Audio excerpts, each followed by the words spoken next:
ముందు దేవుడు తన కన్ఫర్మేషన్ ఇవ్వకముందు నీ జీవితంలో కన్ఫ్యూజన్ క్రియేట్ చేస్తాడు.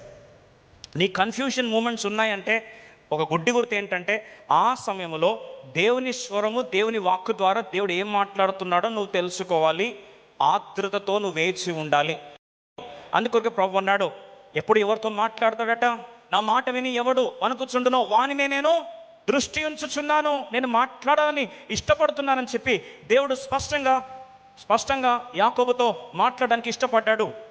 If God is taking you through confusion, and if you probably feel that circumstances are changing around your life, let me tell you this, you have to wait for the word of God.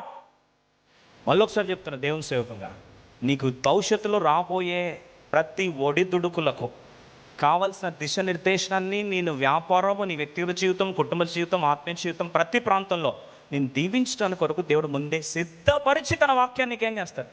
పంపిస్తాడు. విలువైన వారు, చరిత్ర మార్చుకున్న వారు ఎవరు తెలుసా అండి? ఆయన వాక్యం విని భయపడేవారు ఎక్కడో వారిని నేను దృష్టి ఉంచి దేవుడు వారి స్టోరీ ఏం చేస్తాడు? మార్చేస్తాడు. దేవుని స్వరము వినేది ప్రతి దేవుని బిడ్డ యొక్క జన్మ హక్కు. మరొకసారి చెప్తున్న మాట, they hear my voice, they listen to my voice, there is no confusion.